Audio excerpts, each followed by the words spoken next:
रामाय नमः। मित्रों, कल हम लोगों ने विराम दिया था दोहा नंबर 191 पर। आज उससे आगे। तो सुर समूह बिनती करी, पहुँचे निज निज धाम। जग निवास प्रभु प्रकटे, अखिल लोक विश्राम। जब सभी देवताओं के ग्रुप्स विनती कर करके अपनी अपनी स्तुति प्रार्थना कर करके अपने अपने घरों को चले जाते हैं, तब भगवान परम ब्रह्म परमात्मा स्वरूप भगवान विष्णु साक्षात चतुर्भुज रूप में माता कौशल्या के समक्ष ठीक मध्य दिवस में, मतलब दिन के 12 बजे साक्षात रूप में प्रकट हो जाते हैं। तो भय प्रकट कृपाला दीन दयाला, कौशल्या हितकारी हरि। हर्षित महतारी मुनि मनहारी, अद्भुत रूप विचारी हरि। भय प्रगट कृपाला दीन दयाला, कौशल्या हितकारी हरि। लोचन अभिरामा तन घन श्यामा, लोचन अभिरामा तनु घन श्यामा। निज आयुध भुज चारि हरि, भूषण बनमाला नयन विशाला। शोभा सिंधु खरारी हरि। भय प्रगट कृपाला दीन दयाला, कौशल्या हितकारी हरि। कहे दुई कर जोरी स्तुति तोरी, कहीं विधि करमु अनंत हरि। माया गुण ज्ञाना तीत यमाना, वेद पुराण भनंत हरि। भय प्रगट कृपाला दीन दयाला, कौशल्या हितकारी हरि। करुणा सुख सागर सब गुण आगर, जिहि गावहि श्रुति संत हरि। सो मम हित लागी जन अनुरागी, भयउ प्रगट श्रीकांत हरि। भय प्रगट कृपाला दीन दयाला, कौशल्या हितकारी हरि। ब्रह्मांड निकाया निर्मित माया, रोम रोम प्रतिवेद कहें मम पुरुषोबासी। यह उपहासी सुनत धीर मति थिर न रहे। भय प्रकट कृपाला दीन दयाला, कौशल्या हितकारी हरि। उपजा जब ज्ञाना प्रभु मुस्काना, चरित बहुत विधि कीन चाहे। कही कथा सुहाई मातु बुझाई, जिहि प्रकार सुत प्रेम लहे। भय प्रकट कृपाला दीन दयाला, कौशल्या हितकारी हरि। माता पुनि बोली सोमति डोली, तजहु तात ये रूप हरि। की जय शिशुलीला अति प्रिय शीला, यह सुख परमयनूप हरि। भय प्रगट कृपाला दीन दयाला, कौशल्या हितकारी हरि। सुनी बचन सुजाना रोदन ठाना, हुई बालक सुर भूप हरि। यह चरित जे गावई हरिपद पावई, ते न परहि भवकूप हरि। भय प्रगट कृपाला दीन दयाला, कौशल्या हितकारी हरि। हरसित महतारी मुनि मनहारी, अद्भुत रूप विचारी हरि। भय प्रगट कृपाला दीन दयाला, कौशल्या हितकारी हरि। विप्रधेनु सुरसंत हित, लीन मनुज अवतार। निज इच्छा निरमित तनु, माया गुण गोपाल।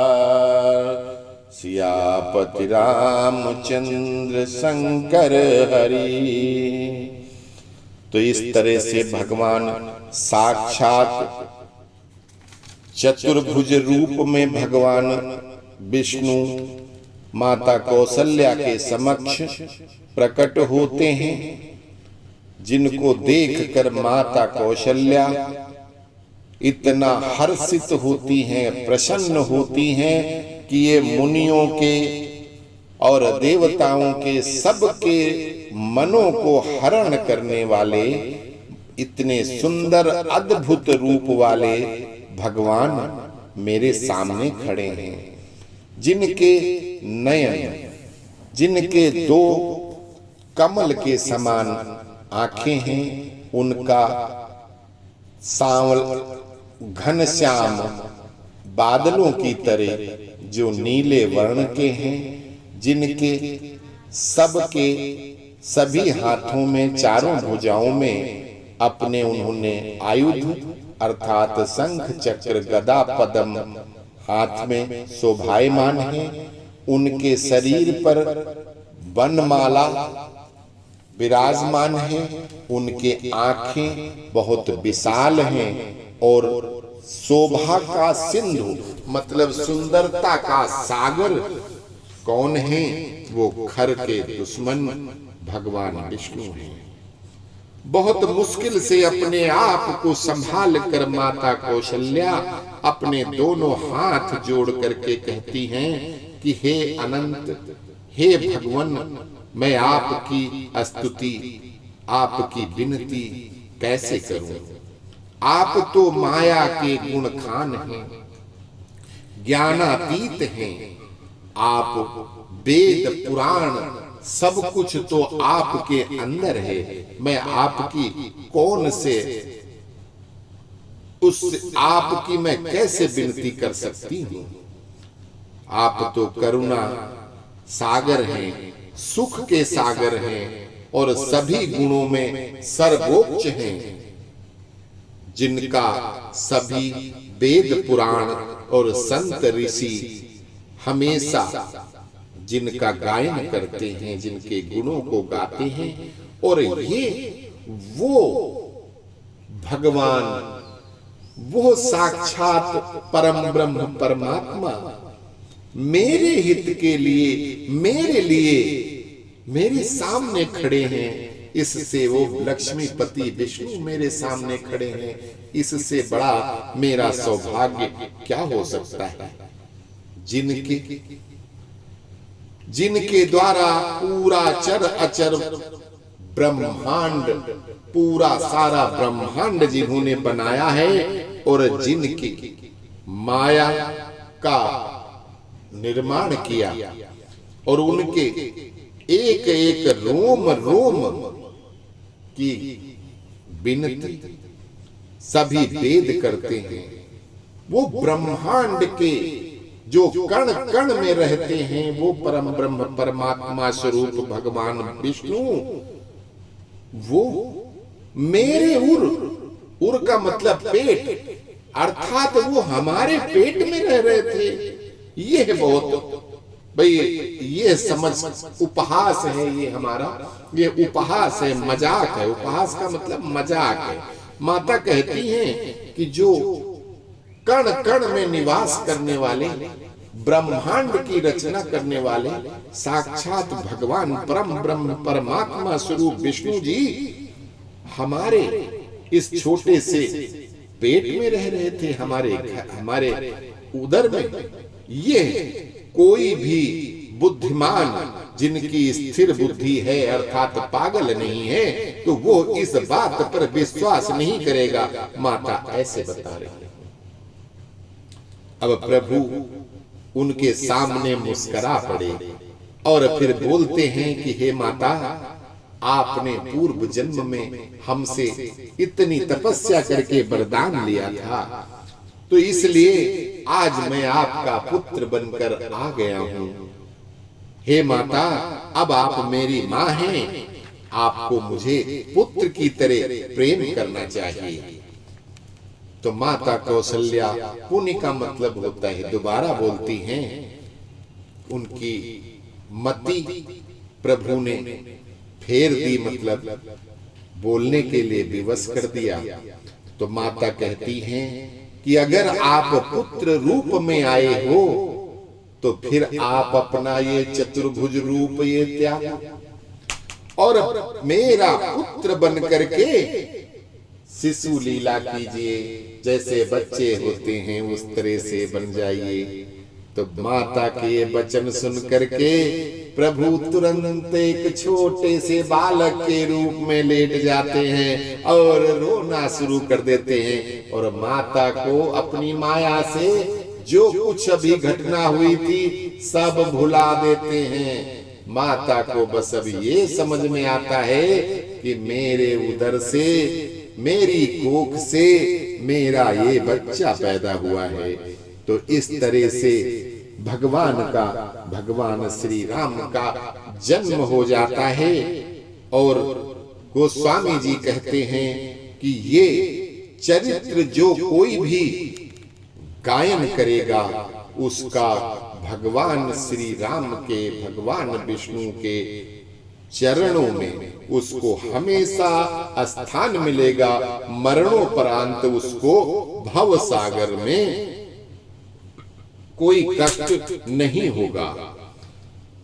आगे कहते हैं कि विप्रधेनु सुर संतहित लीन मनुज अवतार निज इच्छा निर्मित तनु माया गुण गोपाल। ब्राह्मणों, गाय, देवताओं, संतों और ऋषियों के लिए, उनके हित के लिए भगवान परम ब्रह्म परमात्मा स्वरूप स्वयं विष्णु जी ने मनुष्य का अवतार ले लिया। और है कौन वो तो परम ब्रह्म परमात्मा हैं, जो अपनी इच्छा से जैसा चाहें वैसा शरीर लेते हैं। क्योंकि समस्त माया शक्ति जो सभी देवियों को मिला करके जो एक शक्ति बनती है महामाया, वो उनकी शक्ति है। तो महामाया उनके पास है, उनके अधीन है, तो उनके लिए कुछ भी असंभव नहीं है। तो अस्तु, यहीं पे हम लोग विराम देते हैं दोहा नंबर 192 पर। अस्तु, जय श्री राम।